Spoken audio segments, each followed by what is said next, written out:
Okay, today we'll be discussing urinary elimination.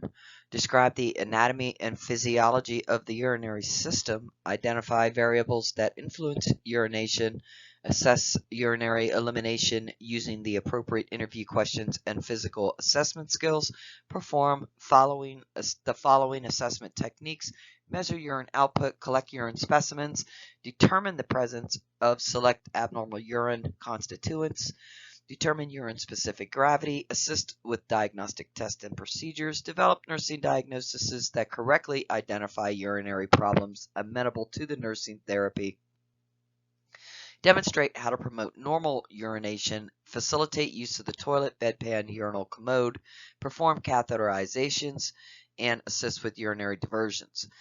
Describe nursing interventions that can be used to manage urinary incontinence effectively. Describe nursing interventions that can prevent the development of urinary tract infections.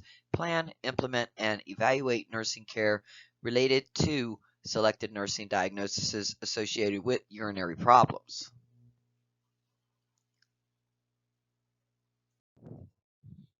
So today we're going to be talking about the urinary system, okay, the kidneys in particular, and how this system works to remove waste from the body and eliminate the things that we don't need. As the nurse, your responsibility is to a few things. One, you'll be developing a care plan for these patients that have difficulty with urination, whether it be incontinence, urgence, or frequent urinary tract infections. You'll be dealing with these patients. Okay, you'll be doing care plans. You'll be looking at different diagnostic testing. You should understand what the different diagnostic testing means, and you'll be prepping people for different procedures based on what's going on. As you structure care plans and develop things that you want, goals that you want your patient to reach, one thing that you do have to keep in mind is for some people this is very embarrassing. Okay, they don't want to talk about the fact that they have a problem with urination. So they may not want to leave the house. They may not want to engage in certain types of goals that you want them to reach, and part of that could be due to their embarrassment. All right, let's move on and talk a little bit about the kidneys and how they function. So we have two kidneys. They're both located in the abdominal cavity near the upper part, near the vertebral column, behind the peritoneum. The kidney helps maintain the electrolyte and fluid balance inside the body. We talked about that. It's a compensatory measure. Okay, it's also going to help maintain the volume of the fluids. So the composition and the volume. About every 30 minutes, your blood passes through your kidneys, and the kidneys take out the waste. They filter and excrete what they don't want, and they reabsorb the things that they do want or that the body actually needs. And this happens to people regardless of what kind of food, drinks, etc. that they consume, as long as those kidneys are functioning. Now, urine is that waste product, okay? So we need that waste product to leave the body. It has organic, inorganic, and liquid waste. And if you remember back to anatomy and physiology, then you'll remember that the nephron is the basic structure and function of the kidneys. There's about 1 million of them in each kidney. They remove the end products of metabolism like urea, creatinine, and uric acid. Remember, inside each one of these nephrons is that complicated system, those thousands of arterioles and capillaries and tubules, okay, that are rolling around there, and they're helping exchange those different products. Okay, the nephrons also maintain and regulate fluid balance through selective reabsorption by secreting water, electrolytes, and other substances. Once formed, urine empties into the pelvis of each kidney, and then it's transported through peristalsis, through the ureters, to the bladder. All right, and there's a sphincter there. Okay, that sphincter is going to close, and it's going to stop that urine from backflowing back up into the ureters. All right, so now we have the urine. It's in the bladder. Okay, and the ureters go right into that bladder in sort of an oblique fashion. So now the bladder itself is a smooth muscle sac, and it serves as the reservoir for the urine. So the urine is going to hang there until it's ready to be released. Okay, so the bladder is composed of 3 layers of tissue. Okay, and they're called the detrusor muscle. Also, at the base of the bladder, we have another layer of tissue, and that forms the sphincter that I was telling you about. And this sphincter guards the opening between the urinary bladder and the urethra. The urethra brings the urine from the bladder to the exterior of the body. And the bladder muscle is then initiated through autonomic nervous system. Okay, so the sympathetic nervous system carries an impulse to the bladder and an impulse to the internal sphincter, and they cause the detrusor muscle to relax, and then that internal sphincter will constrict, retaining urine in the bladder.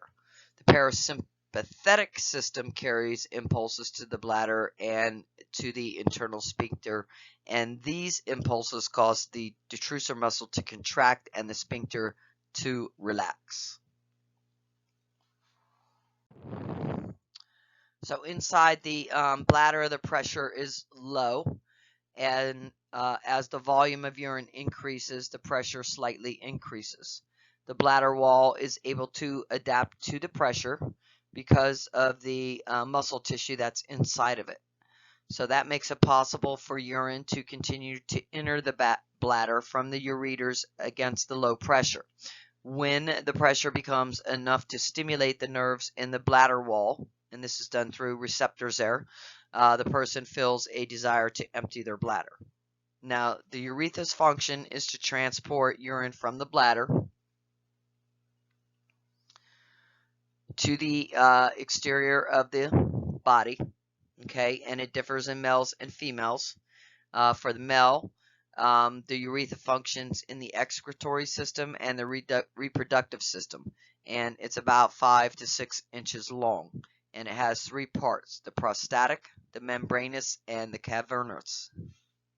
The external urethra sphincter consists of striated muscle, and it's located just beyond the prostatic portion of the urethra, and the external sphincter is under voluntary control. In the female, the urethra is only about 1.5 to 2.5 inches long. The external or voluntary sphincter is located in the middle of the urethra, and no portion of the female urethra is external to the body as in the male.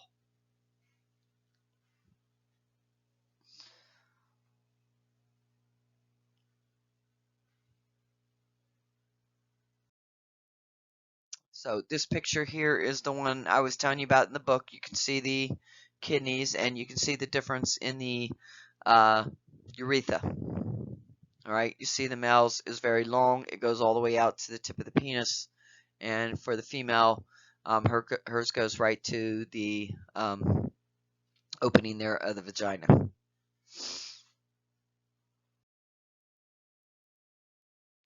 So again, the kidneys and the ureters, they're going to maintain composition of the volume and the body fluids. They filter and they excrete the blood constituents not needed. They retain those that are needed.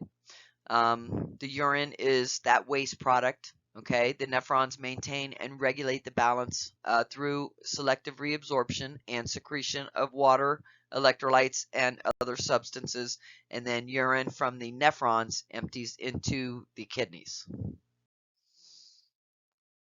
Now, we talked about the bladder. The bladder is that smooth muscle sac. It's innervated by or initiated by the autonomic nervous system, sends it those messages. It holds that urine, so it's a reservoir for the urine. It has those 3 layers of muscle tissue called the detrusor muscle. The sphincter guards, they help keep the urine in, okay, between the urinary bladder and the urethra. The urethra then gets the urine from the bladder and carries it to the exterior of the body. All right, so there's your bladder.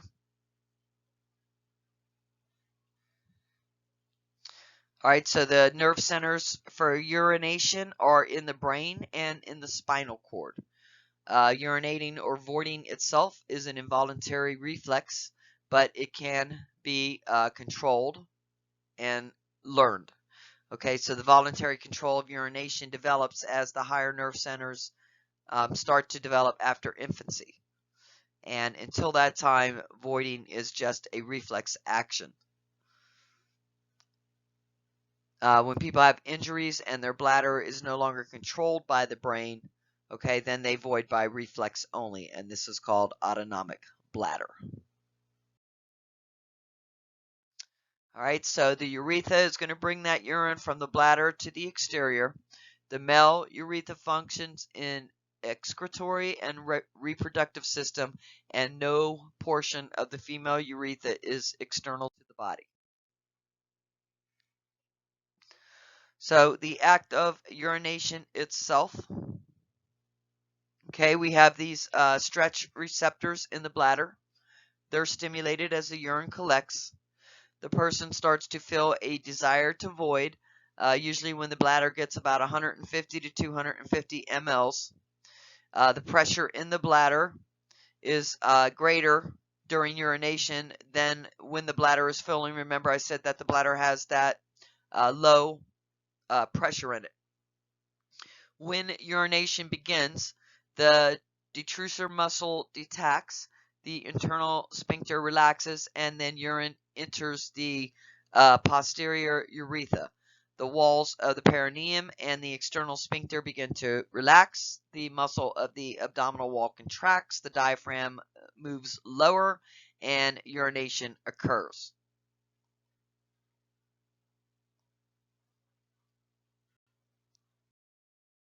Which term describes a condition in which a 24-hour urine output is less than 50 mLs?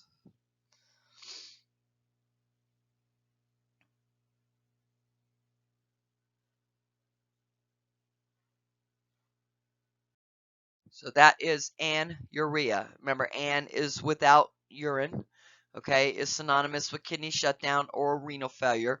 Dysuria is painful or difficult urination. Glycosuria is the presence of sugar in the urine, glycosuria, and pyuria is pus in the urine.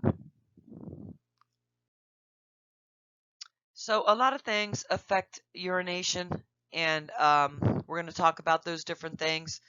Sometimes it can be developmental considerations, the food and fluid that we intake.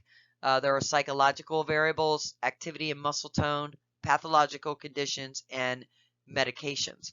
Okay, so we know as nurses, right, one thing that we tend to do is hold urine. We'll hold our urine for hours and hours at a time.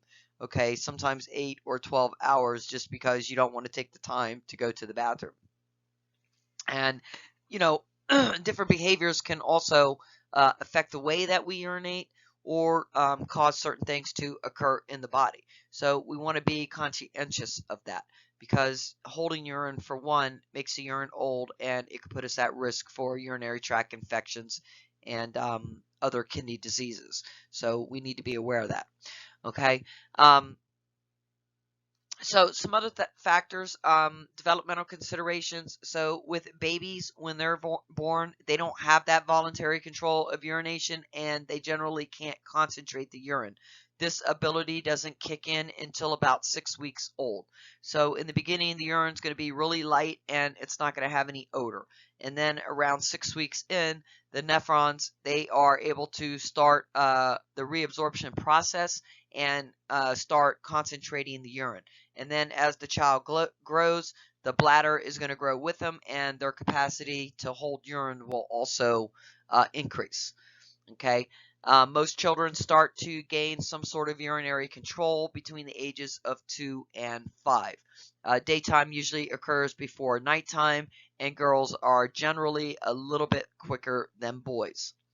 Older adults and children can control urination voluntarily, and they don't usually wake up at night to void because the kidneys are able to concentrate the urine, and therefore they produce less urine at night because we don't have as much kidney flow going to the urines while we're asleep. Going to the kidneys, I'm sorry, is while we're asleep. All right, the next thing we're going to talk about is food and fluid intake. So if the body is functioning the way it's supposed to be, the kidneys will help control the fluid intake and output, and it should be about equal. If the body is dehydrated, the kidneys reabsorb the fluid. The urine produced will be more concentrated and it will be decreased. If the body is in fluid overload, then the kidneys are going to put out a large amount of dilute urine. We talked about this a little bit when we talked about fluid volume overload and fluid volume deficit. Okay, so remember, in deficit, the kidneys will reabsorb the fluid because they're trying to conserve.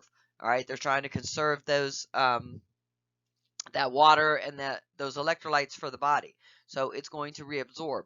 But if we have fluid overload, then it's going to try to compensate by dumping that urine. All right. Alcohol also produces a diuretic effect, and it inhibits the release of ADH. Now remember, we talked about ADH also in fluid and electrolytes. ADH is released by the posterior pituitary gland, which is controlled by the hypothalamus. I call that the PP gland because that is where the signal comes to release that ADH. The ADH is released by the stimulation of that posterior pituitary gland, or that PP gland. Okay, so the alcohol inhibits the release of that ADH. Okay, so remember, ADH is anti-diuretic. So if we're not releasing it, then we're going to urinate more. The body releases it so that we don't push all this urine out, right? And we conserve fluids. But when we drink too much alcohol, okay, it's going to cause us to diurese. Foods that are high in water can increase the urine production. So what kind of foods are that? Well, what's juicy? Watermelons, cantaloupes, things along that line. Okay. Foods and beverages with a high salt content can cause us to retain fluid, okay, and decrease urine formation. And then any food like asparagus, beets, onions, they can affect the odor and or color of the urine. Psychological variables. Okay, voiding habits. So for a lot of people, they don't want to talk about their voiding habits. It can be very embarrassing to them and very personal and private. A lot of these people need assistance, though. They need assistance with the bedpan or the urinal, and that can provoke embarrassment and anxiety, especially if the bedpan is being offered by someone of the opposite sex. Now, other people, voiding is a natural act to them, and it doesn't cause them embarrassment, and they don't have any problem with saying, hey, I got to go. I'll be right back. Excuse me, please. Okay. So we have to think about, how does our patient look at it? How are they going to approach it? And we have to design our care plan, our goals, our interventions around what those feelings are. Okay. And that is going to vary from culture to culture. Now, some people who have stress void smaller amounts of urine at more frequent intervals. Stress can also interfere with the body's ability to relax the perineal muscles and the external sphincter of the urethra. Okay, and if that happens, the person might feel like they have to void, but they really can't empty the bladder completely, or it's difficult. Activity and muscle tone.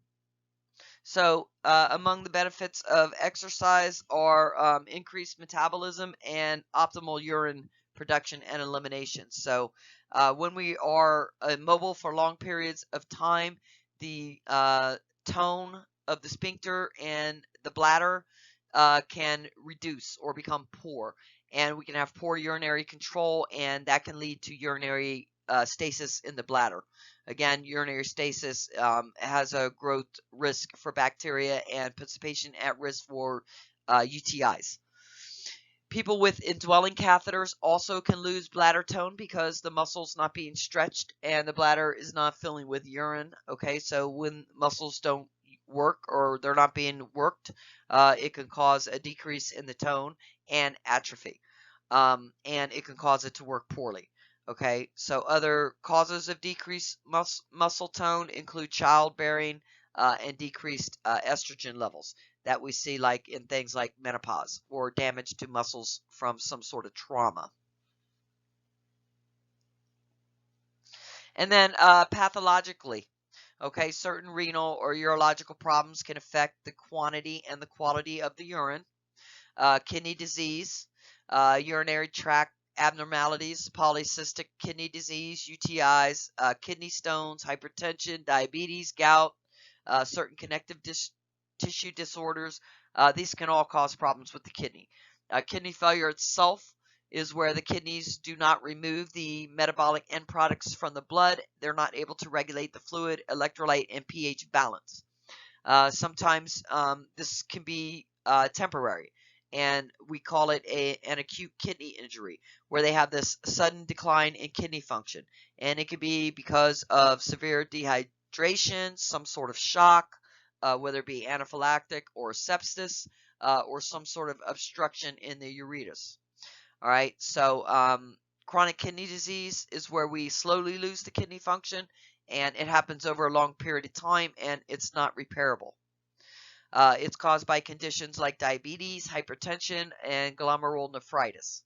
As the kidney disease progresses, eventually it goes into something we know as ESRD, end-stage renal disease, or kidney failure. In this stage, the kidneys are not able to adequately excrete the products or regulate the fluid or the electrolyte imbalance. All right, so your patient may end up on something like dialysis at that point. All right, other diseases that cause problems with physical activity, like arthritis, Parkinson's, degenerative joint disease, can interfere with the patient's ability to toilet. And then certain cognitive abilities, okay, psychiatric problems can also interfere with the person's ability or desire to control the urination.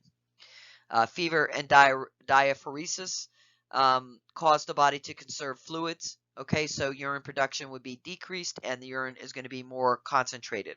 Other conditions like heart failure or kidney failure lead to fluid retention and decreased urine output. And then in those cases, we'll see that the patient is not putting this fluid out, okay? High blood glucose levels, such as diabetes, can cause an increase in urine output, okay? So what we have is this osmotic diuretic effect. So we have these great big particles of sugar, okay? And they're in the bloodstream, all right? And they cause what we call or large particle diuresis. So you have all these large particles of sugar, and they cause us to frequently diurese. The large particles actually force themselves through the capillary membranes. Medications, they can have a lot of effects on urine production and elimination. Okay, things like diuretics, and they could be prescription or non-prescription. A lot of them are toxic to the kidneys, so you have to think about that. Mycins, for example, like vancomycin, gentamicin, okay? My saying is mycins never let you win. They affect your kidneys and your hearing, meaning that when you're on these broad-spectrum drugs, okay, they can make your kidneys toxic and your ears toxic. So they have nephrotoxic and ototoxic effects. All right, so you want to be aware of that with your drugs. If you know your classifications of drugs, you can come up with little terminology that will remind you what these drugs do to your system when you take them, or things that you need to teach your patient about. Abuse of analgesics, aspirin, ibuprofen can also cause nephrotoxicity. Some antibiotics like gentamicin can also be nephrotoxic. All right, diuretics are commonly used in treatment of hypertension, and they can prevent reabsorption of water and certain electrolytes. Okay, depending on the dose of the drug, diuretics can cause moderate to severe increases in production and excretion of dilute urine. And then we have the cholinergic meds. Okay, so remember, anticholinergic, can't pee, can't see, can't spit, can't. And then with the cholinergics, they're going to do the opposite, right? So they're going to stimulate contraction of that detrusor muscle, and they're going to produce urine. So with cholinergic, rest, digest, we're going to produce, okay? Some analgesics and tranquilizers suppress the central nervous system, and they interfere with urination by diminishing the effectiveness of the reflexes. Okay, and then other drugs can cause the urine to change color, like a lot of the TB drugs that start with R. Okay, they can cause the urine to turn orange, and not just the urine, but the sweat and other fluids in the body. Anticoagulants. Okay, if we have too much in our system, it can cause bleeding into the urine, and the urine's going to be pink or red. Diuretics can cause the urine to become pale because putting out large quantities. So we want to pay attention to the specific gravity because our patient can become dehydrated, and that specific gravity is going to help us determine that. Phenazyropyridine, this is a urinary tract analgesic, okay, and people might be on this for long periods of time if they have constant urinary tract issues, and this can turn the urine orange or orange-red. Antidepressants. Some antidepressants like amitriptyline can turn the urine green or blue-green. And levodopa, which is used for Parkinson's, can also cause brown or black urine. So you want to know what those normal findings would be when they're on these medications, all right, so you don't freak out and call the doc because, you know, something normal is going on and you've just never seen it or heard of it before.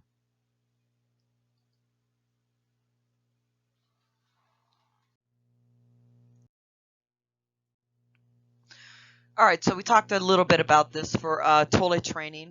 Okay, the voluntary control of those sphincters is going to happen sometime between 18 and 24 months, although other factors may be required in order for this patient to actually achieve control of the bladder. Okay, so toilet training will begin around 2 to 3 years of age. However, the parents should not start until the patient is ready. The child must be able to hold the urine for at least 2 hours, recognize feelings of bladder fullness, be able to communicate the need to void, and control that urination until they're seated on the toilet. The child's desire to gain control is also important. So they have to want to do this, okay? They want to be like their parent or their big sibling, okay? Or they have an attitude towards urination, the body, and, you know, cleanliness. Those kind of things are going to motivate the child to do this. Culture also can play a difference. In some culture, toilet training begins before the child is even a year old, and in other cultures, it might not be considered until the child is almost 5. So it's important to recognize the cultural influences that this has, and you know, how you'll promote or initiate this care plan based on that. Also, you're going to teach parents that regression of toileting skills can occur, especially if the child is ill in the hospital or if another baby is born in the family. Anything that would cause that child to feel a little bit insecure could ultimately cause them to regress a little bit. All right. They might have some daytime incontinence of urine, and that's not usually a problem, okay, if it's once in a while. Also, they may have continued incontinence of urine past the age of toilet training, and that's called enuresis. If it's at night, it's called nocturnal enuresis, okay, and that usually is gone by the time the child is 6. With aging, we talked a little bit about this, okay. Again, you may see nocturia in these patients, okay, and that's because the kidneys cannot concentrate the urine. All right, they have a diminished ability to do that, and that could be partially due to the less amount of nephrons. Okay, also you're going to see an increase in frequency, urinary retention and stasis. Okay, and that can lead to UTIs, and that's caused by the decreased bladder contractility. Okay. The increase in frequency is due to the poor bladder and muscle tone and the reduced capacity of the bladder. And then the voluntary control can be affected by other physical problems like degenerative joint disease, alterations in the thought process, or weakness due to something like Parkinson's or something along that lines.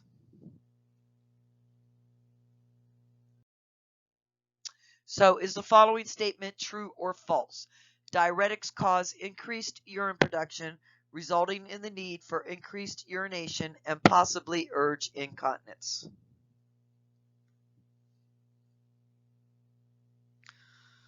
Okay, so true is that statement. Okay, diuretics do cause an increase in urinary production. They result in the need for increased urination, and it could possibly cause urinary or urge incontinence.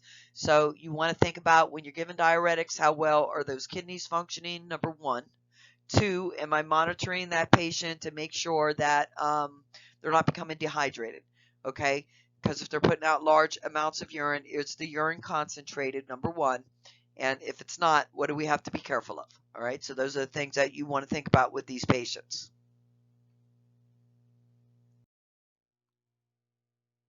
What kind of diseases are associated with kidney problems? So when the patients come in and they have these problems, you want to do a history, okay? And some of the history that you're going to ask about is, one, any current, acute or chronic illnesses, okay, because that can affect. What's those patients' avoiding habits? Are they having any current difficulties, or have they had any difficulties in the past? And let them describe them to you, okay? Also, use terminology that the patient understands, okay? Remember, this could be an older patient or a much younger patient, so you want to make sure that when you're talking to them that they understand what you're talking to them about. Okay, and then you should be familiar with some terms. Anuria. This is 24-hour urine output less than 50. Dysuria. That's painful or frequent urination. Difficult urination. Frequency. This is how often we void. Glycosuria. This is glucose in the urine. Nocturia. That's getting up at night to urinate. Oliguria means output is less than 400 mLs in 24 hours. Polyuria is excessive.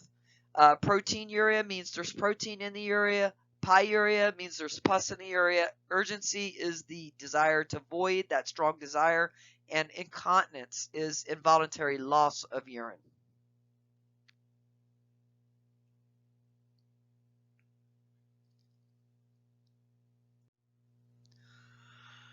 Certain kidney or urological problems can affect the quality and the quantity of urine. So some diseases that are associated with kidney problems include congenital urinary tract abnormalities, polycystic kidney disease, urinary tract infections, kidney stones, hypertension, diabetes mellitus, gout, and certain connective disorders. Kidney failure is a condition where the kidneys fail to remove those end products from the blood, and they're not able to regulate the fluid, electrolyte, and pH balance. Now, I know I said this previously, but I'm repeating it again, and hopefully it makes you understand it completely. Okay? An acute kidney injury is also called acute kidney failure or renal failure, and that is where the kidneys have a sudden decline. All right? It can be caused by things like dehydration, sepsis, shock, or some obstruction in the ureters. And then chronic kidney disease is going to be that slow loss of kidney function over several months or years, and it's generally deemed damage that is not repairable. Okay, and this progresses into something called end-stage renal disease. This chronic kidney disease is generally triggered by things like diabetes, hypertension, and glomerulonephritis. In end-stage renal disease or kidney disease, the kidneys are not able to adequately excrete metabolic waste and regulate fluid and electrolyte balance. So these patients are probably going to end up on dialysis. Also, remember anything that reduces the patient's physical activity and causes generalized weakness, like arthritis, Parkinson's, degenerative joint disease. This can interfere with toileting, with cognitive ability, and psychiatric problems that interfere with the patient's desire or ability to voluntarily control that urination.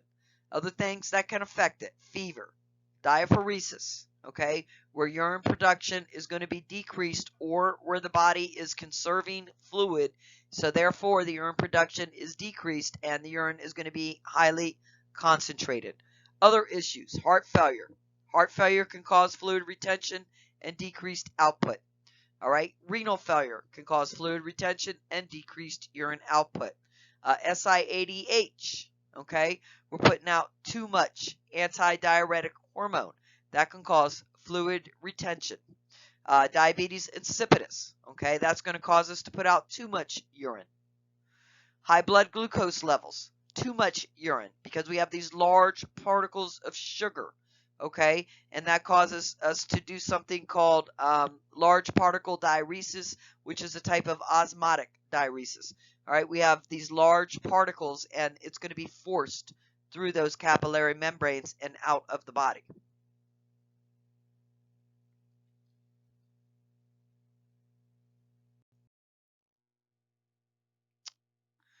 So a few medications and how they work, okay. Diuretics, they prevent the reabsorption of water and certain electrolytes in the tubules. Okay, so the tubules is where the reabsorption process takes place. A lot of these are called loop diuretics, or you also have the thiazide diuretics, okay? And so they're putting water out because that's their point, right, is to remove fluid from off the body because our patient is in fluid volume overload. So when we're given diuretics, we have to monitor the patient for things like what? What did I say? Dehydration. So we're watching that specific gravity. Also, these diuretics will remove potassium. So we have to watch that, okay? Unless it's a potassium sparing diuretic. If it's not, then it won't. So that's another thing we have to think about with these patients. Cholinergic medications, what are they going to do? They're going to stimulate the contractions of the detrusor muscle and cause us to produce urination. All right, anticholinergics would have the opposite effect.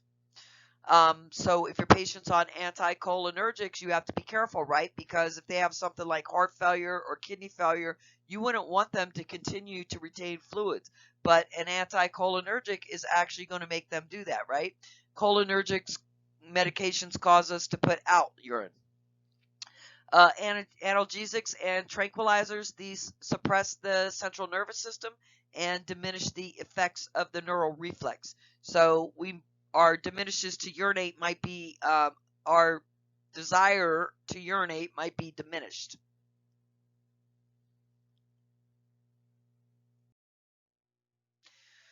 We talked about medications and how they can affect color. All right, so anticoagulants, it could be red or pinkish red. Now, when that happens, you definitely want to let the physician know, and you want to monitor that PTINR level, okay, to make sure that they're not that it's not too high, that they're not bleeding.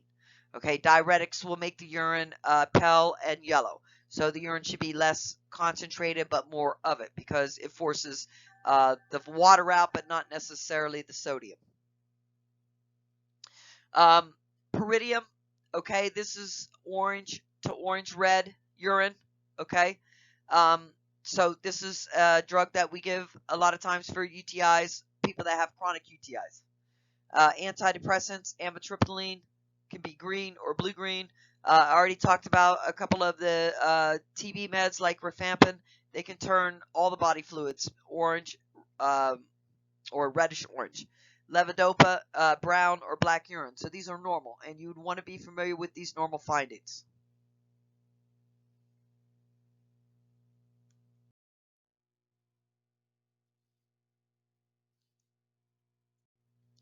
So we're using the nursing process. We need to get a comprehensive overview of the patient and how they function in regards to urination. So we're asking them things about how they void. What are their habits? How often do they go to the bathroom? Do they hold their urine? Have they had any history in the past with voiding, with urination, any kind of trauma, any type of cancers, anything like that, okay? And then we're examining the bladder if necessary, okay, and the urethral meatus, assessment of the skin integrity, the hydration status, and we're looking at the urine itself, and we may do some things like looking for sedimentation, measuring the pH, measuring the specific gravity, testing it for protein, testing it for sugar. So all these different things that we want to think about that could be going on with the patient, right? And then correlate the findings, okay, with the diagnostic testing and other procedures. So these patients might need, bladder ultrasounds. So, there's a combination of things that we might have to do depending on what's going on with them, what the actual process is, and what we need to do to treat it.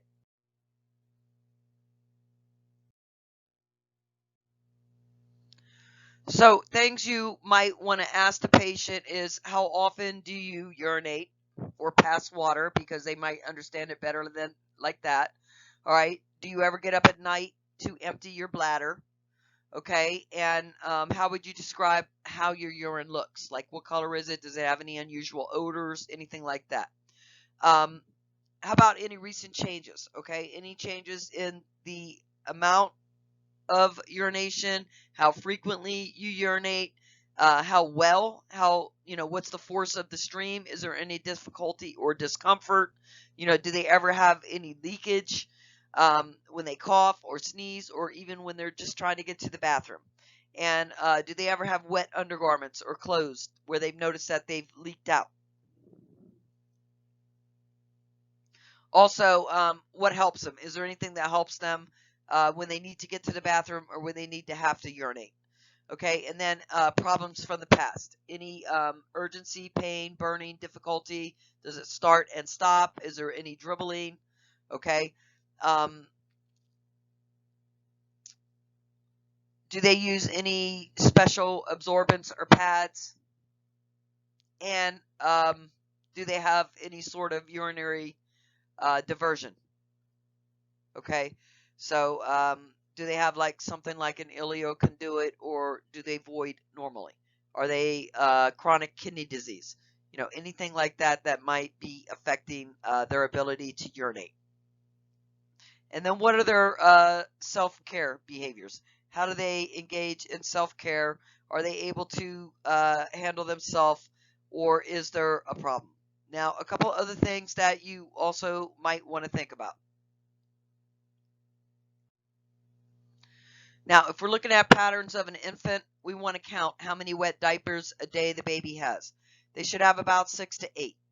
All right, with young children, is the active bladder control in effect? Okay, are they actively using the bathroom on their own, telling someone when they need to void, or are they frequently having accidents? And again, if they're just starting to potty train, we would expect some accidents during the day and at night.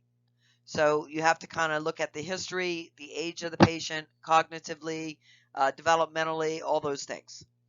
The bladder tone can be a problem for older adults. So we want to know, how do they handle that?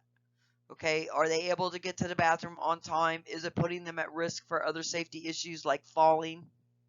And how about patients who do have those urinary diversions, those ileal conduits? Okay, how are they taking care of themselves?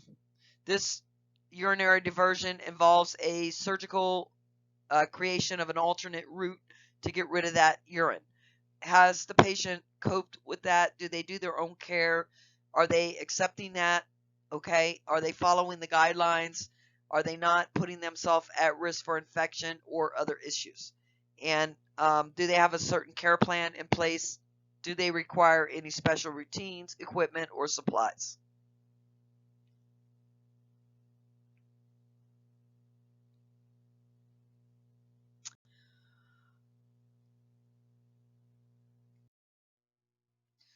Next, we'll be talking about the physical assessment.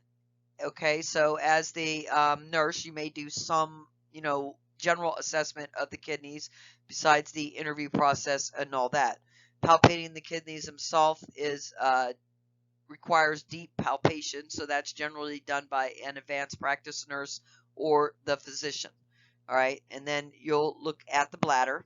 Okay, this is indicated if the person is experiencing some difficulty in voiding or elimination. The bladder is normally going to be found below the symphysis pubis. It generally is not palpable or percussible when it's empty. When it is distended, it will rise above the symphysis pubis and may reach just below the umbilicus. Before you palpate it, always ask the patient when's the last time that they voided. Observe the lower abdominal wall, look for swelling, and palpate the area for tenderness. If it's distended, note the smoothness and roundness of the bladder and measure the height of the edge of the bladder above the symphysis pubis. You also could use a scanner at the bedside.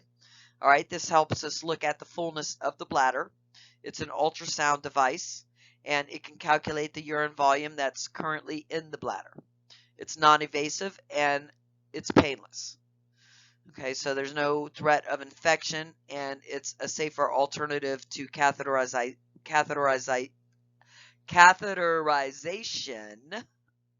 All right, when we're just looking for volume. The results are going to be more accurate if the patient is in a supine position when we do the scanning. And if you look at page 1380 to 1383 in your book, it will talk to you about that and how to perform it. All right, the urethral orifice. This is the opening, okay, where the urine's going to come out. So we're looking at that area for inflammation, discharge, any signs of foul odor. It should be a urethra meatus there, and that is the slit-like opening just below the clitoris above the vaginal orifice. So we'll put our patient in the dorsal recumbent position, okay, with the inner labia retracted so that you can easily see the meatus. In males, the meatus is at the tip of the penis. If the male is not circumcised, you'll have to retract the foreskin in order to see the meatus. We're also looking at the skin, okay, because when we have a problem with our urinary function, it can affect the hydration status, the excretion of body waste. So we have to look at the skin carefully. We're looking at the color, the texture, the turgor, okay. Turgor is going to tell us the elasticity or lack thereof. So that talks to us about the hydration status. Also, we're looking at the integrity of the skin. If we have incontinence, it could cause excoriation and it could cause abrasions. So we want to be careful about that. And then we're looking at the odor. So we're looking at the odor for the color, the odor, the clarity, and the presence of any sediment. And when you collect a urine sample, you should discuss this when you take the sample in your note. Okay, any abnormalities? What did the urine look like? What color was it? What was the smell of it? How clear was it? Did it have any sediment in it? Okay, these are all things that we're looking at. Also, we're looking at the pH. Okay, what should the pH be? All right, I think we talked about this before, and I want to say it was something like 4.7 to 6 point something. Okay. The specific gravity of the urine. Okay, what's that going to tell us? That tells us how concentrated the urine is. Okay, the more concentrated, the more risk that the patient's at dehydration.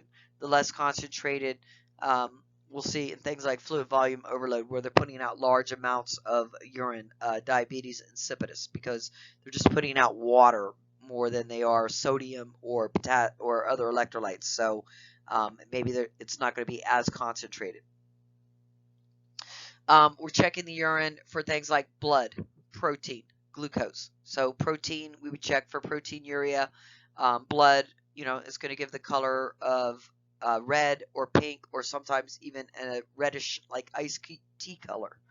And then glucose, it's that sugary particles. Ketones, okay, that's when the body's burning that fat and protein for energy. Okay, we see this sometimes in our type 1 diabetic patients. And bacteria.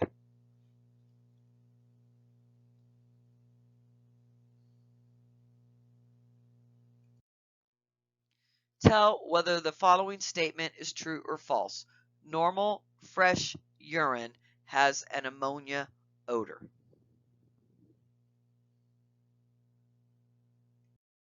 Okay, that's false. Normal, fresh urine has an aromatic odor. Urine also often indicates that bacteria and urinary tract infections are developing.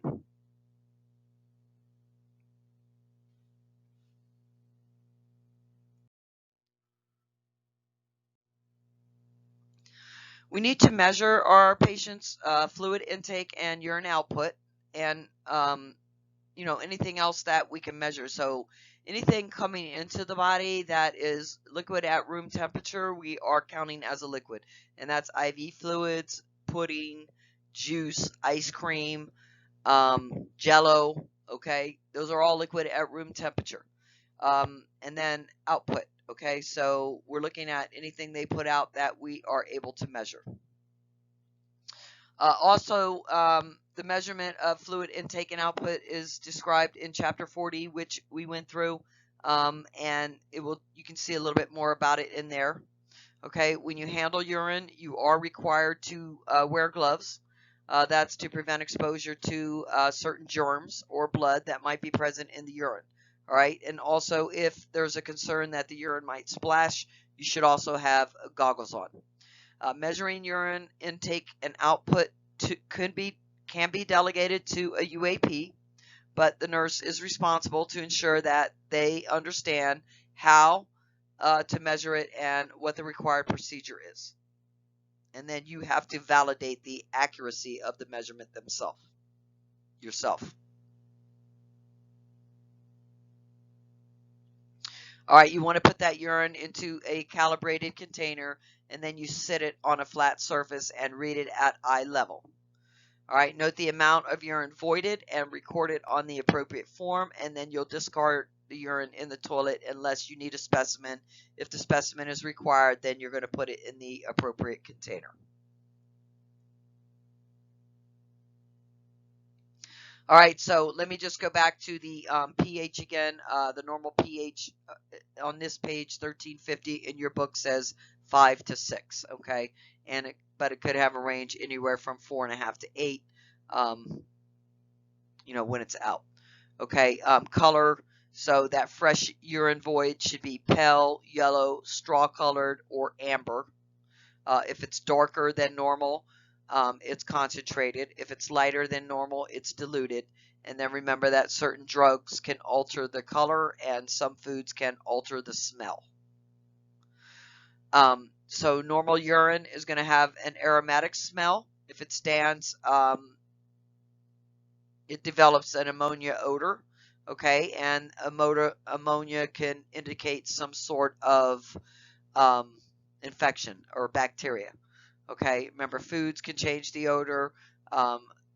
Urine that's high in glucose is going to have a sweet odor, and as a matter of fact, like back in the day, physicians and other people used to taste the urine for sweetness, and that would tell them that the person had diabetes. Urine is heavily infected, will have a fetid odor. Let me just look that up for you guys because I don't even know the meaning of it. So fetid is extremely unpleasant, an extremely unpleasant odor when it's infected, the urine, or when there's, when the patient has an infection, I should say. Turbidity, this is about the clarity. Okay, so urine should be clear. If it's cloudy, then we suspect that it's going to have either red blood cells, white blood cells, some sort of bacteria, sperm, something in it. And then we already talked about the pH, okay? If the person is eating a high-protein diet, then the urine is likely to become more acidic. And if they're eating other foods, then it could become more alkalytic.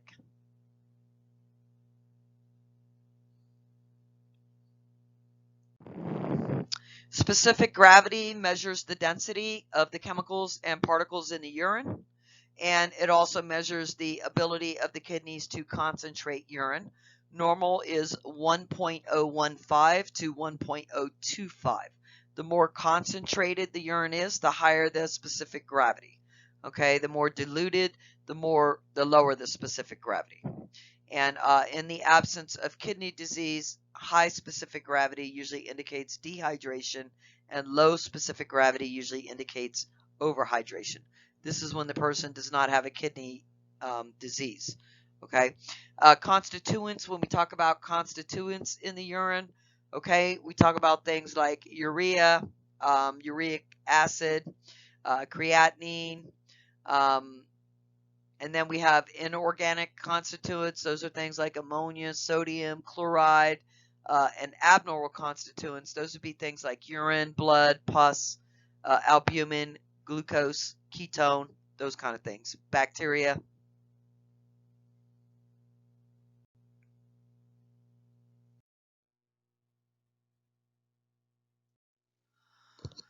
So most of you are probably already familiar with urine specimens if you were already working as a nurse, especially, or if you've ever had one taken. Okay, so you can get a routine analysis, a routine urinalysis. We can get a clean catch or midstream specimen. This is where we have the patient start to urinate and then we catch it partially during the way. If we're using a catheter, we're going to get a sterile specimen. We can get a specimen from a urinary diversion like a iliac conduit. We can also get a 24-hour urine specimen. This is where we're checking the urine over a 24-hour period. Normally, we're looking at kidney function here, the clearance of the creatinine and stuff like that. Specimens from infants and children, how do we obtain those? And then point or care urine testing.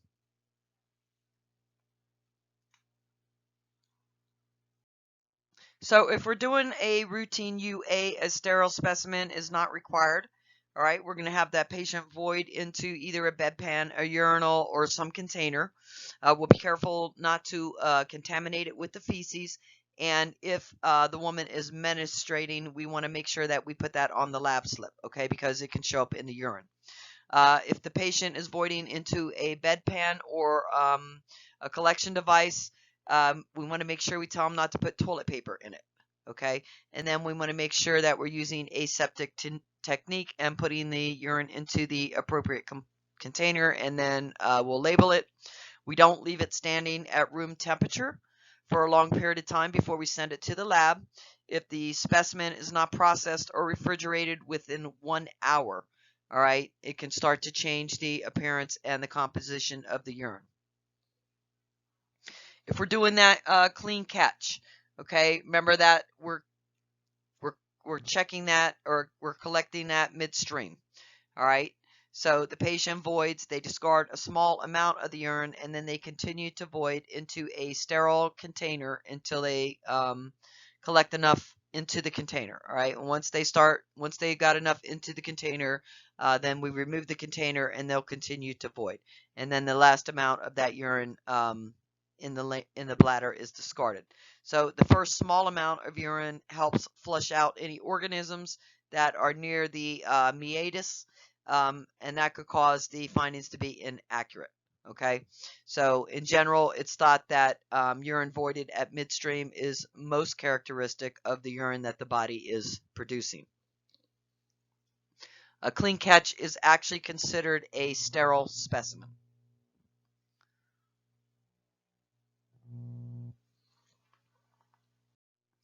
So with the indwelling catheter, when it's time to collect that urine specimen, it should be obtained from the catheter using that special port that's on there for specimens. Okay, and you need to get a sterile specimen. All right, and you want to make sure that you're using that sterile technique. So you want to be very cautious with this. Okay, and if urine isn't present in the tube, then you're going to have to clamp the tube below the access port for about 30 minutes so that you can get urine in the tube, so that you can make sure you get that sterile sample.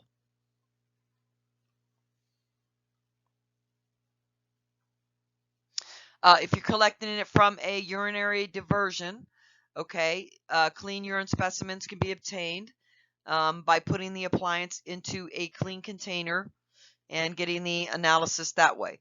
Specimens for the culture are never obtained directly from the urinary appliance. If the sample is needed for culture and sensitivity, okay, it can be obtained by two methods. All right, so the first preferred method is to catheterize the stoma by taking this appliance off, clean the stoma with solution, and then use the sterile technique by inserting the catheter no more than 2 to 3 inches in the stoma site. Okay, if the catheter urinary catheter is not available, remove the stoma appliance, clean the stoma with a solution. Okay, discard the first drops of urine, allowing urine to drip onto the sterile gauze, and then hold the specimen cup underneath the stoma and collect the urine that way. And then after you get a sufficient amount, then you'll reapply the stoma appliance. For 24-hour urine specimens,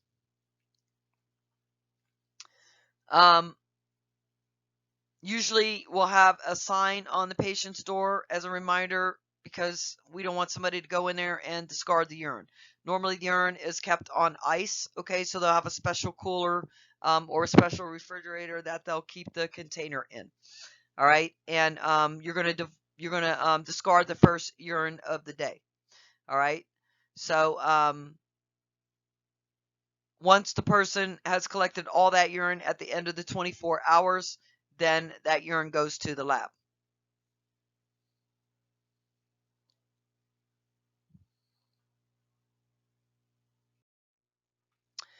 For infants and children, there are disposable collection bags that you can use to collect urine specimens if the child is not continent or they don't have bladder control. All right, so you can look at the manufacturer's instructions for that as to how to apply and remove the bag, especially you don't want to irritate the sensitive skin around that area.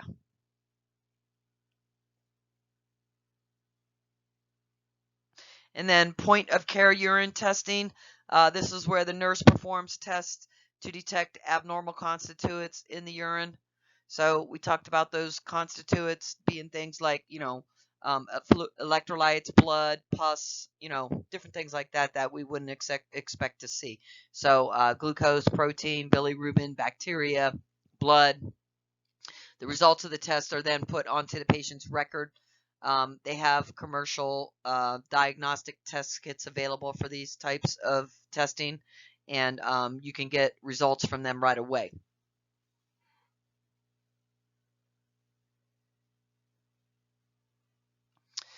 You can also determine the specific gravity of urine with some of these kits, okay? And also nurses will assist with different diagnostic procedures.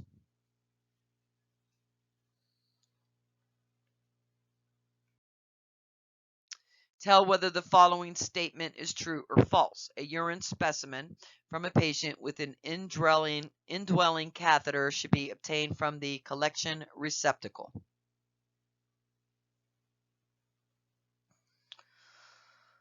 Okay, that's false, right? We get a sterile sample and we get it from the specimen port that is specifically designed on the catheter.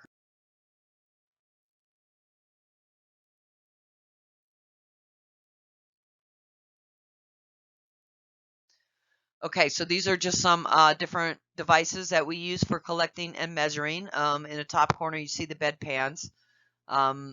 There's more graduated containers right underneath that. And then on the right, we have different types of Foley bags, okay?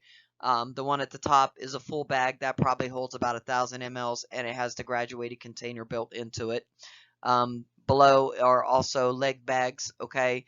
The top one probably would connect to the bed, it looks more like, than the patient's leg.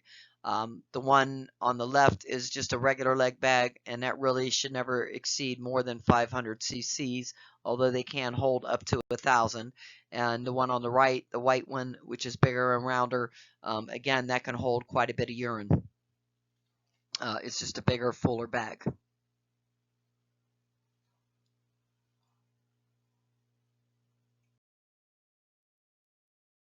So some diagnostic procedures that you might help with as a nurse include urodynamic studies, cystoscopy, IVP or intravenous pyelogram, retrograde pyelogram, CT scans, renal biopsies, and ultrasounds. So you might have to prepare the patient for the procedure or provide aftercare or actually provide care of some sort during the procedure. So your job would be explaining the procedure to help reduce the anxiety and performing different care at different levels. All right, so different diagnostic studies you might see. Urodynamic, these measure how the urine flows and how it's stored and eliminated in the urinary tract, and it helps identify abnormal voiding patterns. Cystoscopy, this is going to look at the direct exam of the bladder, the orifices from the ureter and the urethra. Okay, so it's viewing lower urinary tract, the interior bladder, the urethra, the male prosthetic urethra, and their ureter orifices.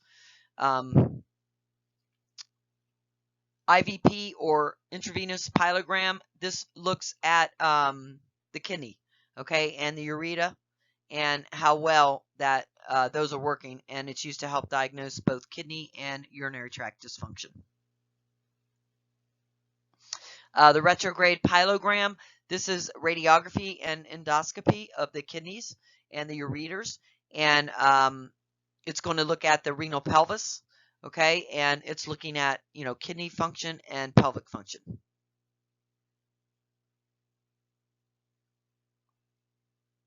The renal ultrasound, this is a non-invasive procedure, and it uses ultrasound, and it looks at the renal parenchyma and the blood vessels of the kidney. And it's using this to detect malformed kidneys, problems with calculi, renal, stones, kidney stones, any kind of masses or infection, and also, how are those vessels that are going in and out of the kidney, how well are those working? How well is blood flowing through there? So it helps us to diagnose different kidney issues with kids, and especially those caused by some congenital issue. And it also would help us monitor if we had a kidney transplant in the patient. All right, so diagnosing, okay? So if urinary function is the problem, the nurse would address that problem in the urinary function, something like incontinence, some alteration pattern, or some urinary retention. Okay, so you could find examples of that under NANDA nursing diagnoses. If urinary function is the etiology, then that means we have difficulty with the urination itself, or we have some sort of change in the regular voiding pattern, and it's affecting other areas of our functioning. So we have to identify what the patient's response is to that alteration in the elimination of the urine, and we have to figure out, what kind of health problems it puts the patient and the family at risk for. And then our nursing diagnosis and care plan is going to be correlated with that. So some things we might see are incontinence, okay, alteration in the pattern, and urinary retention. So if urinary function is the etiology, we might also see anxiety related to, having to go to the bathroom. So maybe I don't want to go out in public because I'm anxious about the fact that I might urinate on myself, or I might not be able to get to the bathroom on time. It can cause some caregiver role strain, because maybe I just got done changing mom, and here again, it's 20 minutes later and she urinated on herself again. Also, putting the patient at risk for infection, okay? Because if the urinary tract isn't functioning right and they're retaining fluid, all right, let's say they're retaining the urine in bladder, okay, we know that if it's sitting there in the bladder, it has potential to grow bacteria. So we're going to put interventions in place, okay, that focus on maintaining and promoting a normal urinary pattern, control that urinary incontinence, help prevent any problems associated with either catheterization or urinary diversions if necessary. Okay, so we need to help the patient and the family achieve desirable outcomes for how they're going to urinate, or the patterns that they're going to be satisfied with, and also preventing any other complications like skin breakdown and things of that nature. So we need some planned patient goals. So one, produce sufficient quality of urine to maintain fluid, electrolyte, and acid-base balance. So we're going to have to work on interventions that promote normal urination, okay? So voiding habits, we got to work on that. What's their fluid intake? A lot of people think that they decrease their fluid, it will help this, and it's actually the opposite. We want to make sure they're taking in enough fluid. Are they okay with the muscle tone? Do they need some strengthening? Are there some exercises that we could do with them? How can we stimulate urination to resolve that urinary retention? And how can we assist these patients with toileting? So we want to promote these behaviors to help promote good urine elimination. And hopefully, if we look at our own behaviors, it helps us to be more successful with the plan, and we have the patient look at their behaviors. Okay, so nurses who role model good behaviors are more effective teachers. So that's why you have to think about your own outlook and everything on it.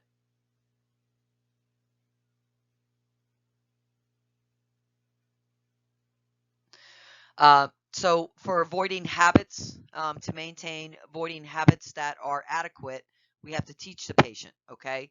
And so some things we have to teach them is scheduling, like going toileting every hour or every 2 hours, okay?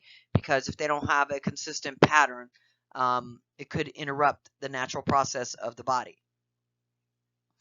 Urge to void. So assist the patient to void when they first feel the urge. Don't delay it, because delaying it could cause, number one, the urine to remain in there and remain as this residual or this retended urine retention, okay? And that could also lead to urinary tract infections, because bacteria can grow in that urine that's just sitting in there. And then privacy, is that an issue for your patient? A lot of patients can't urinate if someone else is present. So if the person's not weak or there's no safety issue, then you want to provide as much privacy as possible for the urination. How about positioning? So patients have to be in a normal position for voiding. Okay, that's going to help them. All right, some patients, like men, they can't use a urinal while they're laying down. All right, they need to be standing up in that position in order for them to urinate appropriately. Okay, so you want to encourage them to void while at the bedside, unless that's contraindicated in some way. Also, female patients might not be able to easily void on a bedpan, but they might do better with a commode. Okay, so is that possible? Can you do that? And then hygiene. Patients can find it difficult to perform their own hygiene. So if we're using careful cleansing in the area to help the patient prevent infection, okay, and we're showing the patients maybe ways that they can accomplish this by themselves, providing them with warm disposable cloths and cleanser that they can use, maybe that doesn't have to be cleaned off, all right, or clear water, then we can help them out so that they'll be a little more comfortable with performing their own care.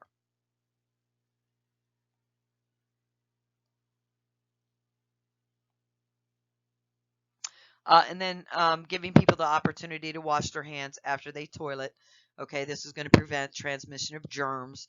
And it also helps those patients that are confined to bed to make sure that, you know, you're following and you're providing them with opportunities to be cleanly, because, you know, that's part of their habits, and that may be part of what they need in order to do better.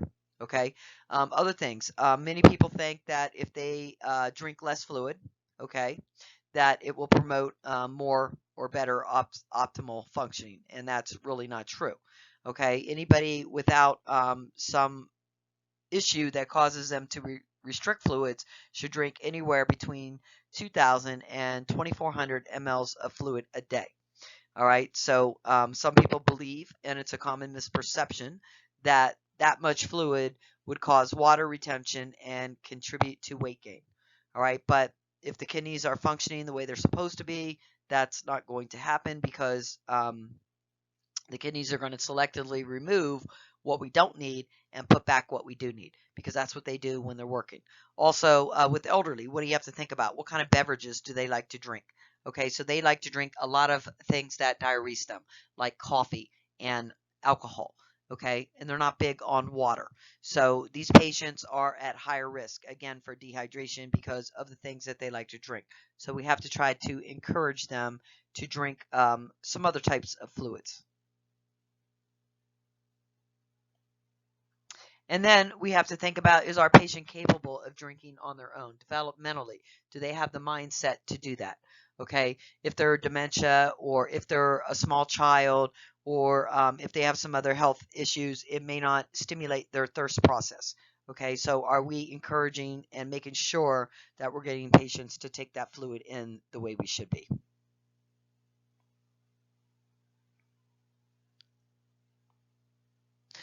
We talked about emptying the bladder at regular intervals without discomfort and providing care for urinary diversions. We'll talk a little bit more about when to notify the physician. Some other things that you want to talk to the patient about is weak pelvic floors, okay, because this is a common issue for women that have urinary incontinence. So they can do different exercises, okay. They can improve that voluntary control of urination and eliminate the problems with that stress incontinence by strengthening the abdominal or the perineal tone. So we use something called Kegel exercises, using the muscles that lie under and support the bladder. And these muscles are toned and strengthened, okay, through a regular routine of tightening and relaxing them. And patients have difficulty determining sometimes which muscles they should exercise. So you want to talk to them about those muscles. They're the same muscles that the patient uses when they want to stop urination in midstream or when they want to control defecation. So they want to contract these pelvic floor muscles for 10 seconds and relax them for 10 seconds. And they should perform these without involving muscles in the abdomen, inner thigh, or the buttocks. When the patient is familiar with the sensations, then the exercises can be performed at least 3 times a day for 3 months, and maybe longer if it's necessary. Okay, they can be done anywhere.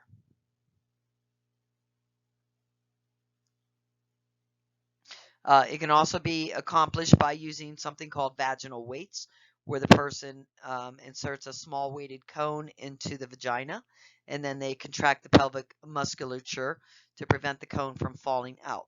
The cones can be gradually increased in weight as the muscles are strengthened. Toileting, okay, so the amount of assistance provided to a patient in relation to toileting varies, and that depends on the patient's ability and their health status. Um, Even when the patient can use the bathroom on their own, you need to note abnormalities in the urinary elimination process. So in some instances, you have to teach the patient what abnormalities that you would want them to report to you, okay? Things like not to flush the toilet until you check the urine. Okay, also you may have to have them urinate in a graduated container or something if you're doing I's and O's before the urine is discarded. Okay, so you could teach the patient to measure the urine output, but ultimately you're responsible for it, so you might want to see that on your own.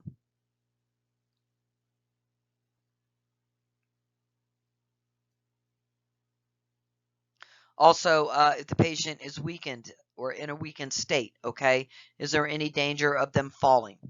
And you don't want to lock the bathroom door, okay, because if the call bell is signaled, all right, the patient may not be able to get help to them if the door is locked and people that are providing the assistance can't get in. You also should have or ensure that the patient that has any altered state of mobility has handrails installed appropriately in the bathroom, especially if you're in the home situation. All right, commodes.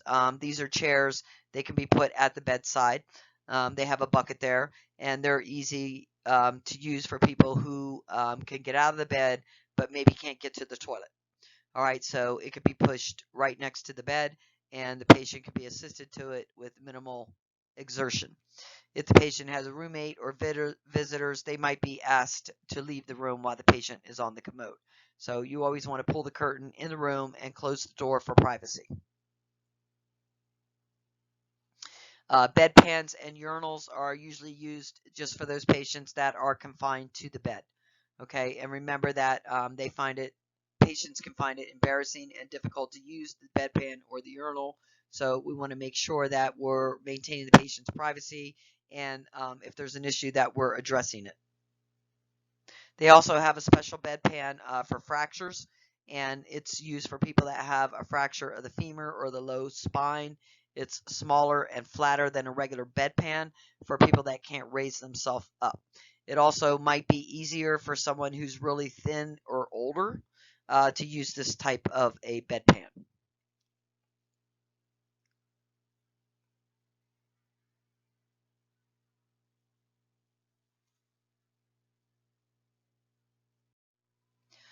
For the urinary diversion, you're going to inspect the stoma. You should inform the patient that it should be dark pink to red. Okay. Pale stomas can indicate anemia. Dark purple blue can reflect compromise in the circulation or ischemia. And bleeding also should be noted.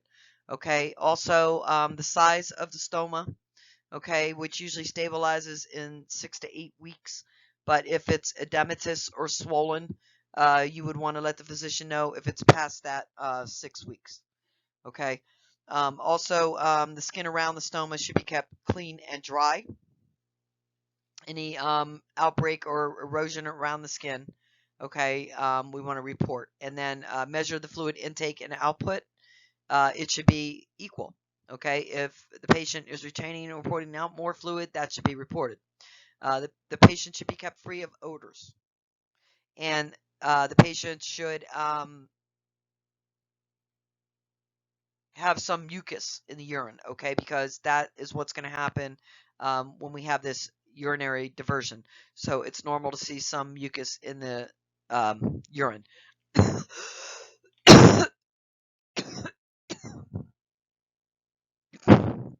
Now, sometimes the urine can cause a problem. Okay, it can block the catheter and prevent it from emptying. All right, so when that happens, you may have to clean it with like normal saline or something like that. Also, you're monitoring the intestinal function and peristalsis, okay, because when they create this diversion, some of the GI tract is used. Also, you're encouraging the patient to participate in the care, look at the stoma, and know what things that they should be reporting to the physician, okay, if something happens.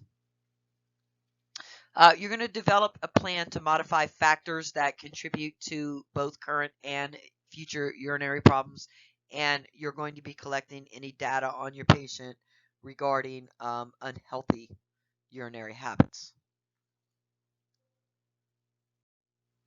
So, we're evaluating our patient, and it's an ongoing process. All right, so we're looking at the effectiveness of the care plan that's going to help us promote that healthy urinary functioning. We make adjustments as needed, okay? And again, these are the things that you want the patient to be able to do. Produce that sufficient quality of urine to maintain that fluid and electrolyte imbalance. Empty that bladder completely. Use scheduled regular intervals, okay, to promote comfort. Provide care for the urinary diversion and teach the patient, okay? And you should also know when to notify that physician. What's going on with the stoma? What's going on with the urine? When should I notify? Plans to modify factors that contribute to any current or future problems, and then correcting those unhealthy urinary habits. So regarding, the unhealthy habits, we have to teach patients the value of the voluntary control, because if they're not committed to the plan, then we won't be able to achieve it. We have to teach them the importance of complete bladder emptying at regular intervals, and not ignoring the urge to void, okay, because that can lead to harmful complications. We also have to assess their normal voiding habits at home and help them reestablish the normal voiding habits, okay?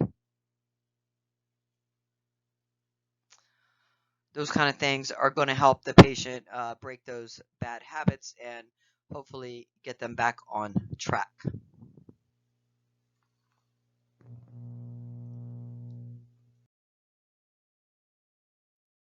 So to promote normal urination, normal voiding habits. So we need to be on a schedule.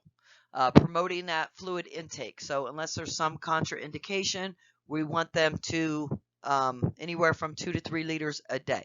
Okay, working on those Kegel exercises to strengthen that muscle tone, and then assisting the patient with toileting. So what's the best way we can assist them? If they're able to stand and we can make it more comfortable for them to do it at the bedside or in a commode, then we might want to consider that over a bedpan or a urinal in the bed. And if they're able to ambulate to the bathroom, that's even better. Okay, even if they need some assistance. And remember, you don't want to leave your patients hanging for hours at a time when they have to go to the bathroom. Get somebody in there to help them and get them to the bathroom. All right, and these kind of things are going to help to get them on track.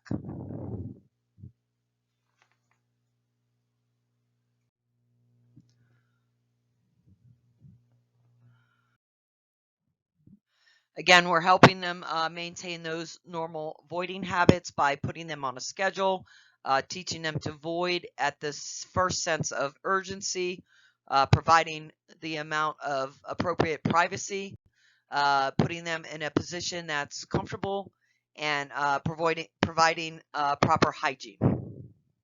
All things that we talked about.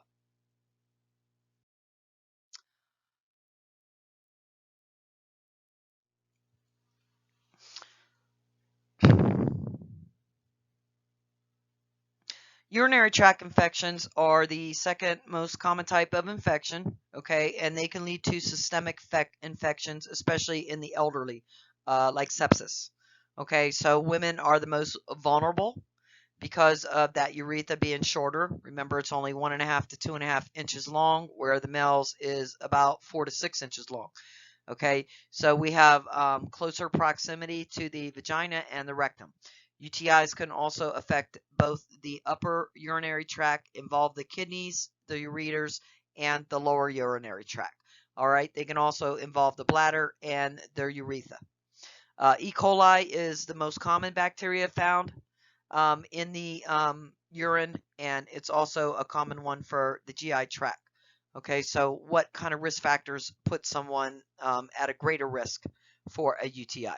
So these are going to be things like sexually active women. So during actual intercourse, bacteria can migrate into the urethra and the bladder. Women who use diaphragms for contraceptive. For the spermicide can decrease the amount of protective vaginal flora. Postmenopausal women, okay, because the urine sits in the bladder, common at that age, okay, and provides an environment for it to grow. All right, this can be caused by a decrease in the estrogen level also, because it contributes to the loss of that protective vaginal flora. People with indwelling catheters, bacteria can travel through or up around the catheter and into the bladder. UTIs are the most common type of healthcare associated infection, and about 75% of them are associated with indwelling catheters. So we do have a couple of programs out there that people try to reduce these catheter-associated urinary tract infections, okay, called COTIs. So there are certain things that we try to put in place to prevent them, because when Medicare or Medicaid determines that the infection was caused by the catheter, they're not going to pay the hospital for any subsequent treatment or care that is required in relation to that infection. A lot of times this can be caused by a break and sterile technique when we put the catheter in, but a lot of times the pathogens or the bacteria are just going to be introduced through the handling of the catheter after it's put in place. All right, people touch it, they put their hands on it, they don't always follow aseptic technique, so you have to think about all that. People with diabetes, okay, that can put them at risk for UTIs because they lose part of the body's defense system. And then older adults, because of those physiological changes, the decrease in the functioning of the nephrons, all those things can predispose the person to urinary tract infections. Also, enlargement of the prostate, which happens to men as they start to age.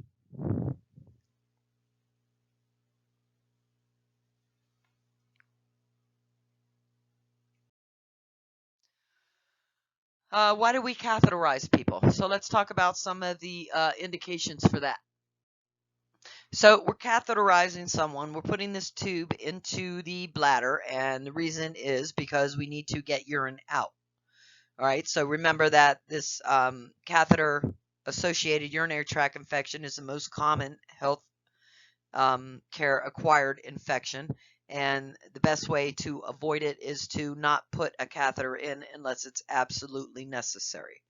So CDC provides parameters to help guide the decision of when we should insert an indwelling catheter.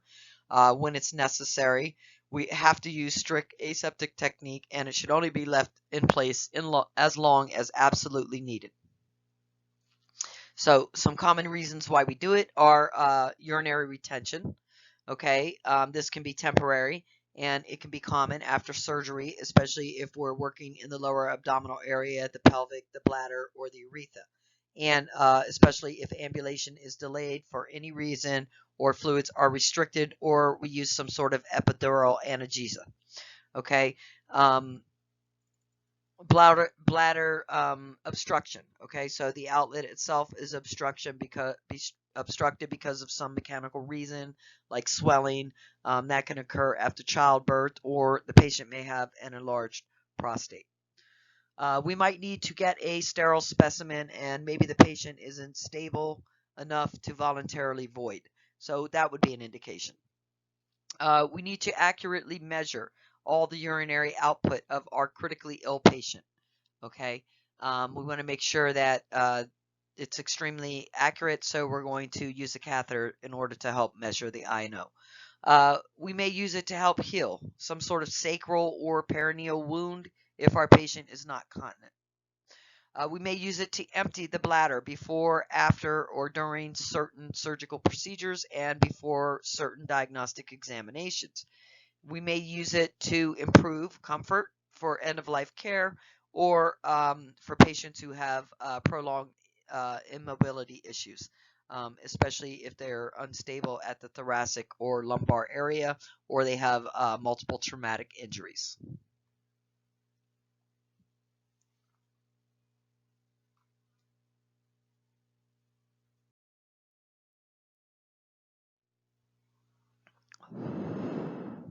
This is a suprapubic catheter. It's used for long-term drainage, and it's usually inserted through a small incision just above the pubic area.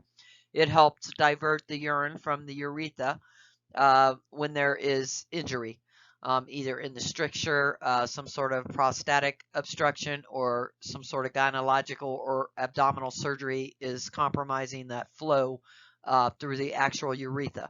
So the suprapubic catheter is put in because it's for long-term use, and it might be less problems with that than an actual indwelling catheter. All right, so it will help decrease the risk of contamination from fecal matter. It will help eliminate damage to the urethra. It doesn't interfere with sexual activity, and it can be an increased comfort for patients who are mobile. It also puts them at a lower risk for these catheter-associated urinary tract infections.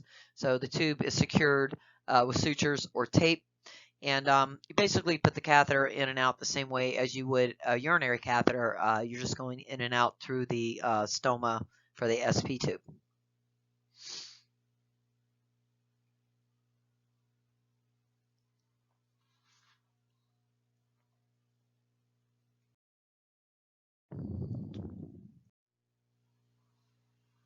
So patient teaching is super important with these patients, especially the ones that have these urinary diversions. They have to know how to maintain self-care independently. That can start before surgery, okay, so that the patient has enough time to absorb the information. You need to go over each aspect of care with the patient so that they understand what their role is going to be. And the patient will eventually take over responsibility for that care. You're going to teach them how to make different observations, be aware of any problems or issues that might arise, and also teach them to recognize those problems and when they should seek assistance for them. All right, so the The patient should be able to explain why they have the diversion and the rationale for their treatment. They should be able to demonstrate self-care behaviors and show how to effectively manage the type of diversion that they have. They should be able to describe follow-up care and name any support resources available. They should also be able to tell you where they can get supplies within the community. They should be able to verbalize any fears or concerns and demonstrate a positive body image. You might also want to consider a wound ostomy incontinence nurse because they can help the patients with these goals. They're a little bit more in tune with this type of care. They have a lot more education. They're specifically trained to deal with patients who have these different devices.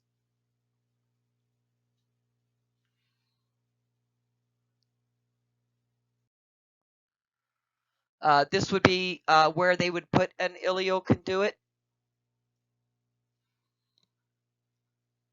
This is one type of a urinary diversion device. Most diversions are used because the patient either has a neurogenic bladder, radiation cystitis, or some congenital anomaly of the lower urinary tract. So the ileoconduit, this uses a surgical resection of the small intestines with transplant of the ureters to the isolated segment of the small bowel. And the separated section of the small intestines is then brought to the abdominal wall where the urine is excreted through a stoma. So this is surgically created, opening up a body surface. Now this shows how it's diverted, okay?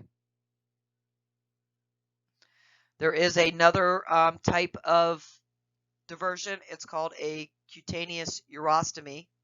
All right, and in this, the ureters are directed through the abdominal wall and attached to an opening in the skin. These are usually permanent, and the patient wears an external appliance to collect the urine because urine from the stoma cannot be controlled voluntarily. Another option is the continenary urinary diversion, the Indiana pouch, and the cock pouch. And let's see if they have that on your slides for you, a picture of it. If not, it's page 3717 in your book.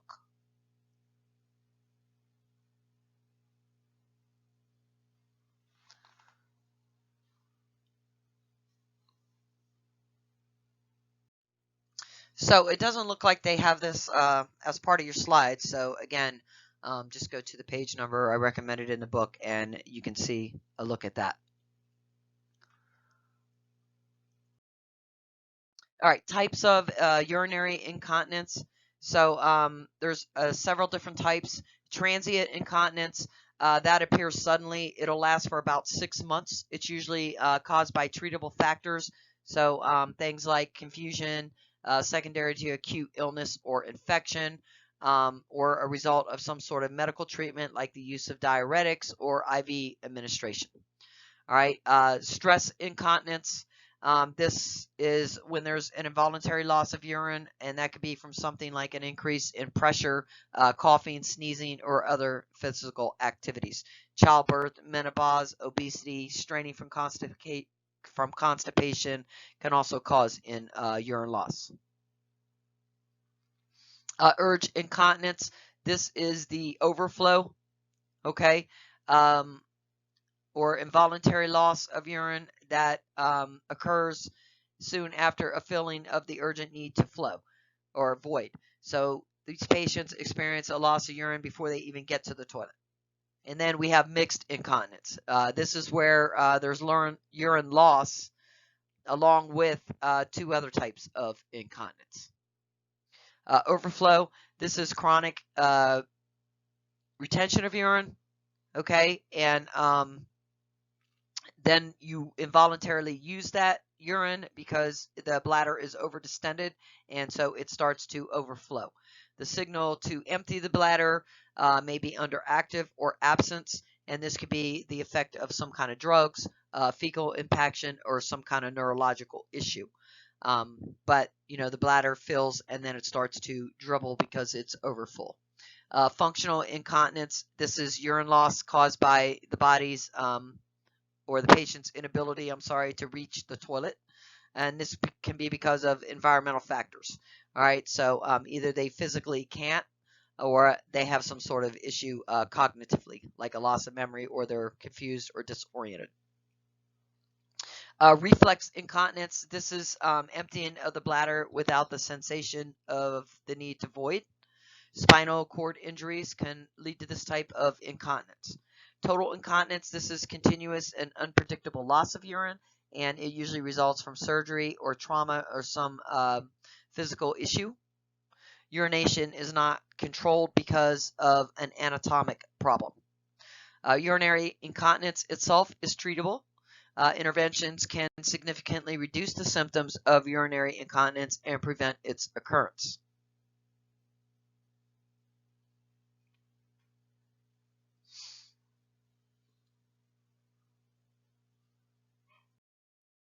So is the following statement true or false?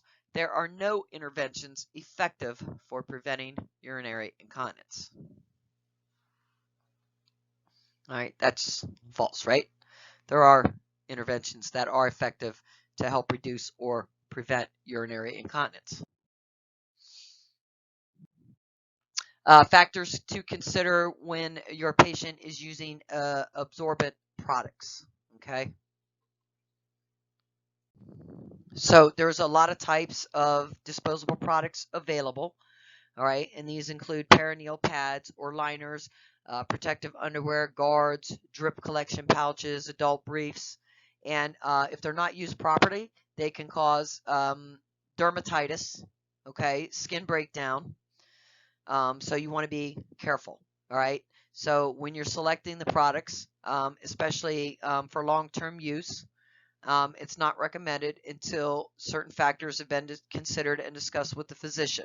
And those are the functional disability of the patient, the type and the severity of the incontinence, the patient's sex or gender, the availability of caregivers, any previous treatment programs that have not worked, and patient preference. These are all things that have to be considered.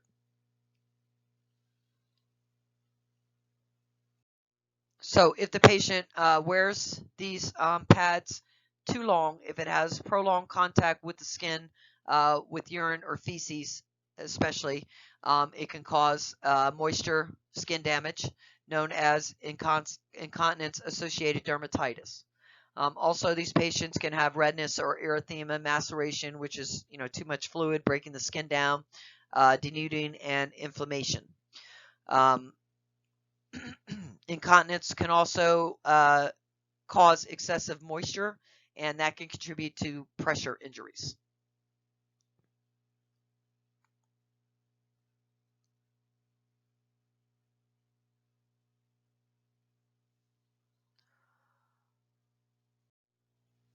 Cleansing of the skin has to be provided daily and after each episode of incontinence. You want to use specific cleansers that are designed for compromised skin, those that are pH balanced. You want to stay away from using soap and hot water because it can irritate or dry the skin or alter the pH. You want to avoid excessive friction or scrubbing because that can damage the skin. Limit the use of disposable briefs and incontinence products that wick the moisture away from the skin might be used, okay? So we have disposable briefs, then we have products that can bring that moisture away from the skin. So you might want to use some of those as necessary. All right, skin barriers can also be applied to the skin, all right, to help prevent some of that contact with the moisture.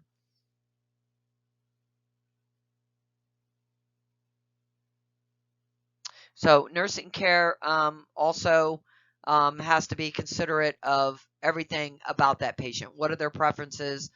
What's worked? What hasn't worked? Do they have people available to assist them? What is the patient's gender?